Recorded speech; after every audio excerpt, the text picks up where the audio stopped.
Hey, I'm Robin Crane. Thank you so much for filling out the poll.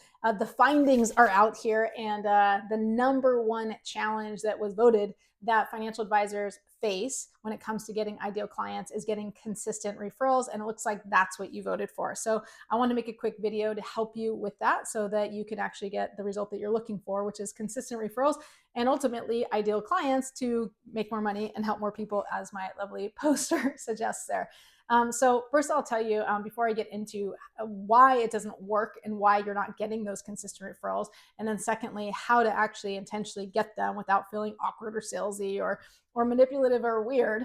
Let me just tell you about my experience because I was a financial advisor for a decade. I'm still a CFP.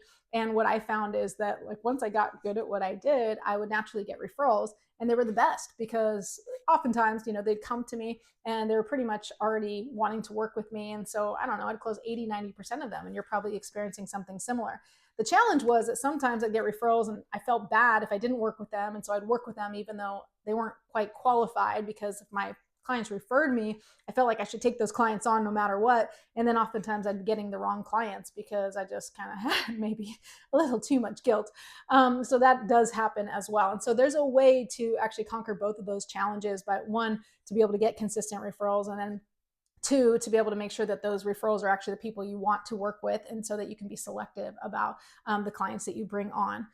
So let me tell you why before I get into the how of why you're not getting more referrals consistently, at least why I believe that's true.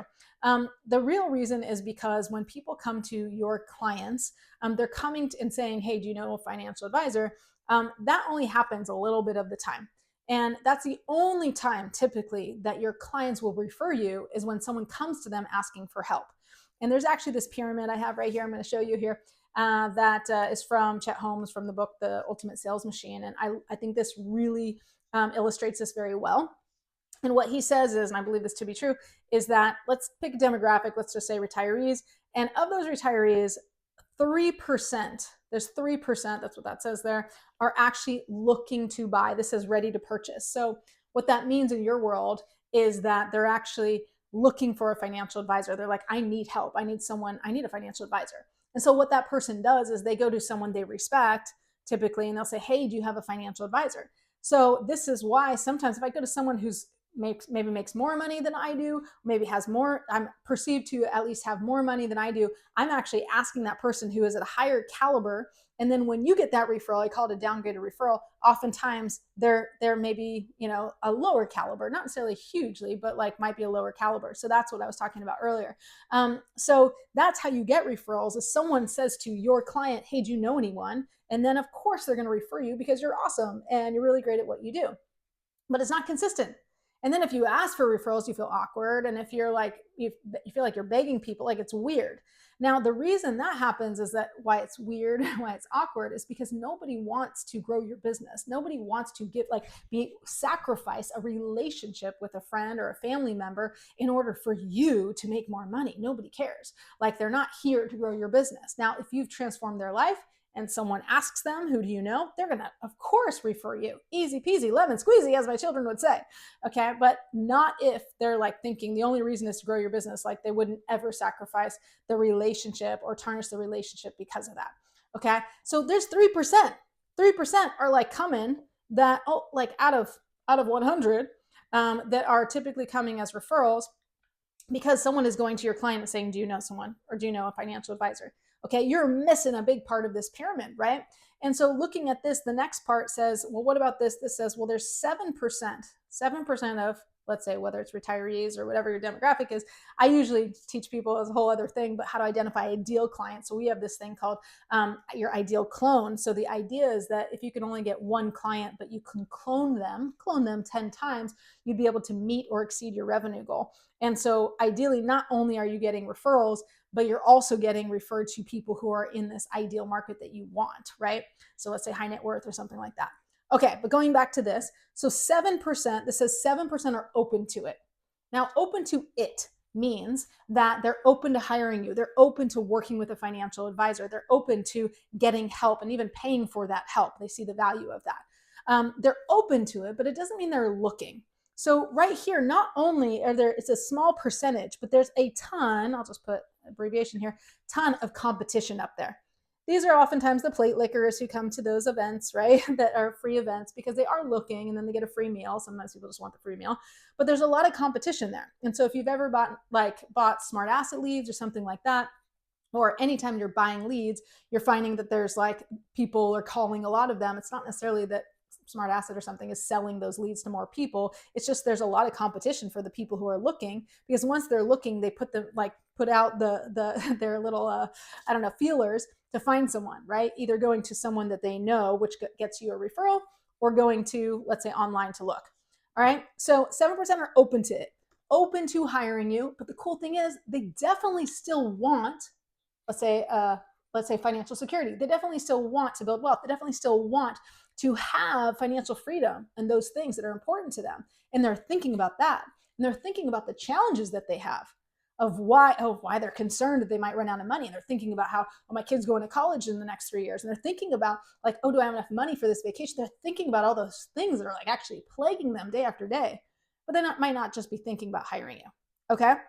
And so when you look at this, they're open to it, but they're not necessarily looking. And then this one is kind of what along the lines of what I was just saying, is that this 30%, they're not thinking about it, not thinking about hiring you, but they are thinking about their results that they want and the problems that they have.